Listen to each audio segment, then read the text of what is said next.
የፈረስና ፈረሰኞች ታሪክ የኢትዮጵያውያን የአርበኝነት ታሪክ በመሆኑ እሴቱ ተጠብቆ ማቆየት እንደሚገባ የኢፌዴሪ ምክትል ጠቅላይ ሚኒስትር ተመስገን ጥሩነህ ተናገሩ። ፈረስ ኢትዮጵያውያን በጋራ የከፈሉትን ታሪክ የሚነግር እንደሆነም ምክትል ጠቅላይ ሚኒስትሩ ገልጸዋል። አበባው መኳንንት ተጨማሪ አለው። በ86ኛው የአገው ፈረሰኞች በዓል ላይ የተገኙት የኢፌዴሪ ምክትል ጠቅላይ ሚኒስትር ተመስገን ጥሩነህ የፈረስ ታሪክ የሁላችንም ታሪክ መሆኑን ገልጸዋል። ፈረሶቻችን አስተሳስረውናል። ሰሜኑን ከደቡብ ምስራቁን ከምዕራብ እንደ አርማታ ብረት አያይዘውታል። እኛ ኢትዮጵያውያን ለጋራ ሀገራችን ለኢትዮጵያ በጋራ የከፈልነውን መስዋዕትነት ይነግሩናል። የአገው ፈረስ ባህል ልዩ ከሚያደርጉት መገለጫዎች ውስጥ ሌላኛው ከሊቅ እስከ ደቂቅ ያለ ማንኛውም ፈረሰኛ አረንጓዴ፣ ቢጫ፣ ቀይ ሰንደቅ ዓላማውን በፈረሱ ከፍ አድርጎ ይዞ የሚያውለበልብ ሕዝብ መሆኑ ነው። ፊት ለፊታችንም ይታየናል። ይሄው የአገው ልክ ሰብአዊነትና ኢትዮጵያዊነት ነው። አገው በእናት ሀገሩና በኢትዮጵያዊነቱ አይደራደርም። ወደፊት ቢቻል በዚህ በዓል ላይ ከተለያዩ የኢትዮጵያ አካባቢዎች ፈረሰኞች እየመጡ የሚሳተፉበትና ህብረ ብሔራዊ አንድነታችን የሚጎለብትበት በዓል እንዲሆን ምኞቴ ነው። የአገው ፈረሰኞች ማህበር ዲሞክራሲን ከሚተገብሩ ተቋማት መካከል ተጠቃሽ መሆኑን የተናገሩት የአማራ ክልል ርዕሰ መስተዳደር አረጋ ከበደ የአገው ህዝብ ራሱን ከተፈጥሮ ጋር አስማምቶ የሚኖር መሆኑንም ተናግረዋል። ርዕሰ መስተዳደሩ የአገው ፈረሰኞቹን በዓል በዓለም የቅርስነት መዝገብ ለማስመዝገብ ጥረት እየተደረገ መሆኑንም ገልጸዋል።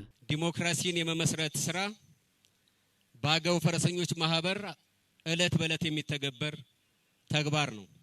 አባላት ለመሪዎቻቸው፣ መሪዎች ለበላይ መሪዎቻቸው በሰላማዊ መንገድ የሚታዘዙ የሚተገብሩ፣ ጥያቄያቸውን በሰላማዊ መንገድ የሚያቀርቡ፣ በውስጣቸው ልማታቸውን የሚያከናውኑ፣ እንደዚሁም ደግሞ በመካከላቸው ሰላማዊና ዲሞክራሲያዊ ግንኙነት ያለ በመሆኑ ምክንያት ለመንግስት አስተዳደር ለሌሎች ኃይሎች በውስጣቸው ዲሞክራሲን በመገንባት በኩል አርአያነት ያላቸው በመሆኑ ምክንያት በዚህም ሊመሰገኑ ይገባል ብዬ አምናለሁ። ይሄው የቀደመ ታሪኩን ተንከባክቦ በመቆየቱ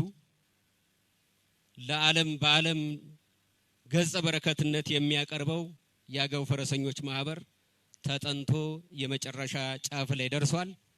ለአገው ፈረሰኞች ማህበር በአጠቃላይ ደግሞ ለአገው ሕዝብ እንኳን ደስ አላችሁ ለማለት እፈልጋለሁ። የአገው ህዝብ ለወል ትርክ ታላቅ እምነት ያለው ነው ያሉት የአዊ ብሔረሰብ አስተዳደር ዋና አስተዳዳሪ ቴዎድሮስ እንዳለው የአገው ፈረሰኞች ማህበር የድል አድራጊነታችን ምሳሌ የሆነውን የአድዋ ድልን እየተገበረ ነውም ብለዋል። አገው ለወል ትርክ ታላቅ እምነት ያለው ህዝብ ነው። ነጠላ ትርክትና ውስን እይታ ካስተሳሰቡ ጋር አይስማሙም። ከዓመታት የዘመን ቀመር ይልቅ በገዘፈው ታሪካችን እንደሚታወቀው አገው ነጠላ ትርክትን አያውቅም፣ አያስተጋባምም። ይልቁንም ማንነቱን ከአብሮነት ጋር አዋህዶ አብሮነትን የዕለት ተዕለት የህይወት መመሪያው አድርጎ የኖረ ህዝብ ነው እንጂ የአገው ህዝብ ከወንድም ህዝቦቹ ጋር በፍቅር ተሳስቦና ተከባብሮ የሚኖር የአብሮነት አምባሳደር ነው። አድዋ የወል እውነታችን ማሳያ፣ የአብሮነታችን ጉልበትና የኢትዮጵያዊነታችን ድል አድራጊነት ማህተም ነው። የአገው ፈረሰኞች ማህበርም ይህንኑ ቱባ ትውፊት ይዞ በቋንቋ በሃይማኖትና በአካባቢ ሳይወሰን ከ62,000 በላይ አባላትን አቅፎ እነሆ በዚህ ድምቀት መልኩ ይገኛል። የአብሮነት ቅርስ የሰላም ውርስ በሚል መሪ መልእክት 86ኛው የአገው ፈረሰኞች በዓል በእንጅባራ ከተማ በድምቀት ተከብሯል።